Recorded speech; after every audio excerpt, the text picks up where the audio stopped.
of the 2011 NBA playoffs here in downtown Los Angeles, home of the two-time defending champion Lakers. A sellout crowd at the Staples Center as the LA Lakers will open up their playoffs against the New Orleans Hornets, a team they swept in their 4 games during the regular season. This is just the second game of the Western Conference playoffs. Yesterday had one as Dallas with an impressive victory defeating the Portland Trail Blazers.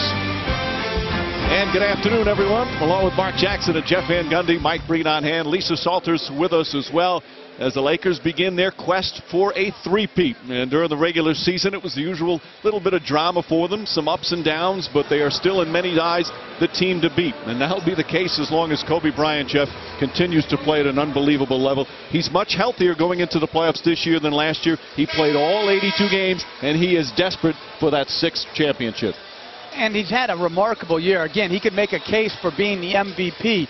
Over 25 points a game, 45% shooting. The numbers are still there, but it's the drive, the determination to lead, the 82 games, and the will to win that separates him. Meanwhile, they'll start off against the New Orleans Hornets team that had a terrific year under rookie head coach Monty Williams, but they have their hands full. Not a lot of people picking them to even win a game in this series. For them to be competitive, Mark, Chris Paul, one of the premier players in the game, has to be extraordinary. Well, no question about it. When you're talking about the Lakers' weaknesses, transition defense and defending the pick and roll, it's an ideal situation for Chris Paul. You take a look at his numbers across the board versus the Lakers.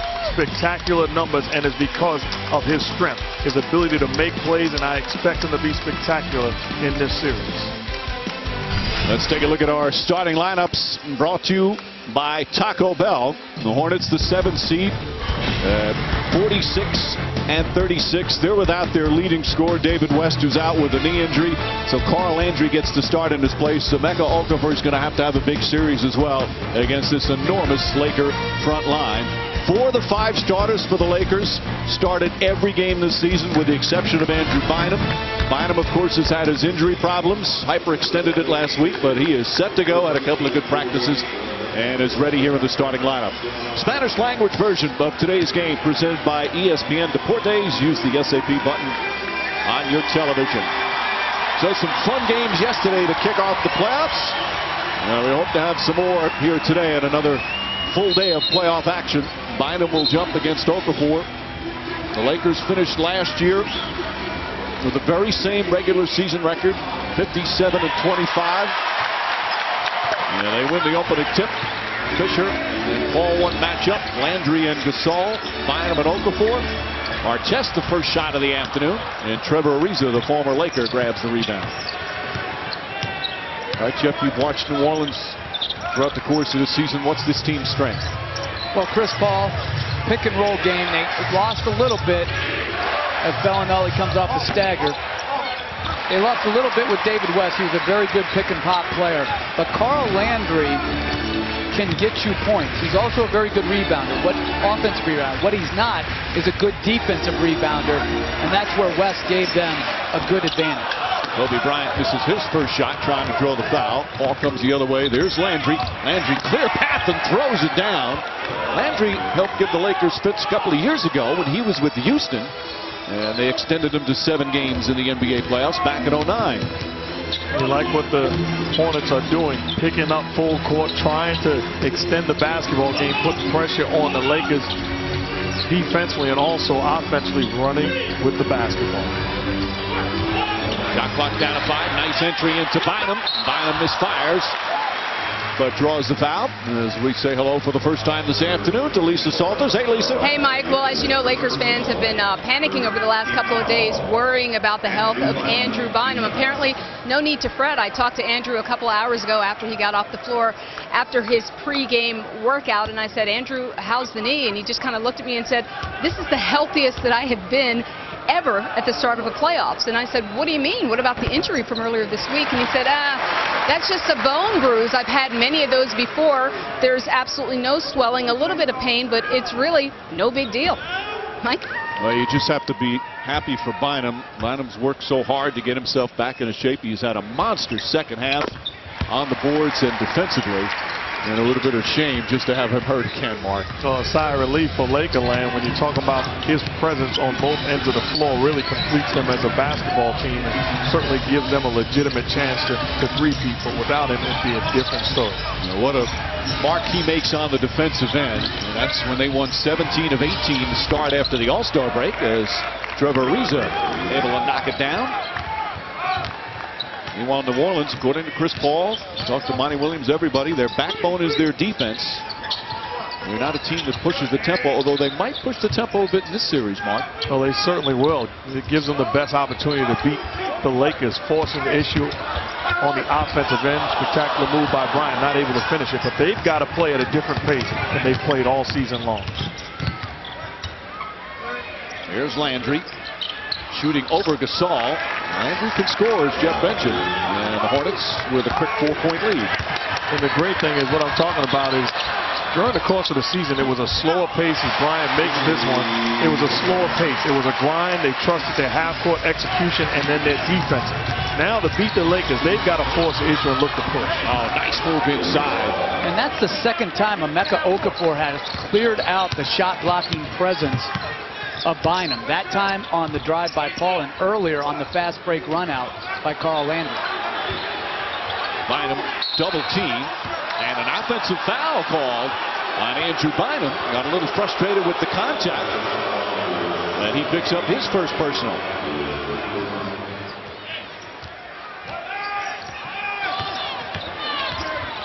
All setting it up for another great year. First in steals, fourth in assists. Gasol may have got a piece of that one. And here comes Artest the other way. Bellinelli guarding Artest. A complete mismatch up as Bryant trying to get between. Bryant forcing it a bit early, and it's going to be Hornets ball. New Orleans, a good, talented defensive team, play very well collectively as a unit. Monty Williams says that's been the key. Their help defense, their overall commitment to defense, one of the reasons they won 46 games. Bellinelli gets it to go, and it's a 6-point lead. You just don't want to say it's about picking up the pace. It's also playing with force. And right now, the Hornets are the more physical team on both ends of the floor. That's got to be consistent if they want to give themselves a chance. Derek Fisher back in the postseason again. As Gasol too strong on that. Bellinelli helping out on the boards. You think about it. The only team that was a visiting team yesterday that didn't lead after one was Atlanta. Atlanta was down 2 to Orlando, but all the other teams came out. Today, Memphis came out and got ahead. This is how you give yourself a chance. Get off to a good start, play from ahead, and build some good habits. They've got an early 8-point lead that's quickly cut to 6 as Kobe Bryant gets his second field goal. Even Bryant was talking about the Lakers down the stretch. He said it's a weird team. Their inconsistency blocked by Bynum. There's the defensive presence of the 7-footer. Fisher, the jump shot. Ariza deflects it. Bellinelli tries to save it right to Artest. Bynum, nice high catch and finish.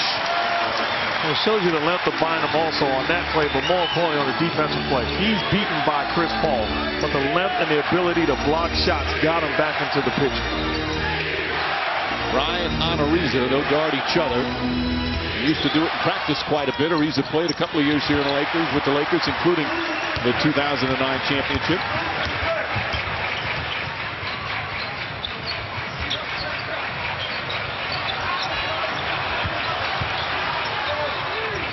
Fisher fires away. Derek Fisher playing in his 200th playoff game. That's actually 43 more than all the Hornets combined. Talk about a playoff veteran with so many big shots over the years, and he's going for yet another championship. He's got his 5 rings. Ariza the drive. The size in the half court is almost overwhelming when you penetrate the ball all the way to the basket. Several fakes from Bryant. Shot off the mark. Paul the rebound. Paul, an excellent rebounding point guard, especially for his size. 4 a game. Pretty move, just couldn't finish.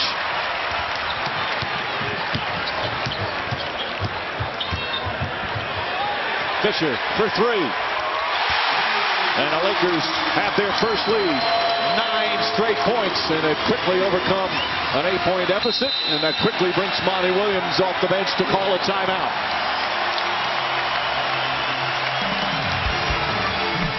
Just a good read offensively, understanding that Chris Paul was trailing the play. Derek Fisher spots up and waits. How about Andrew Bynum? Beating the penetration, but does not give up on the play. On the offensive end, points to the sky, go get it. Keep it high and finish. Lakers on a 9-0 run, lead this ball game by 1.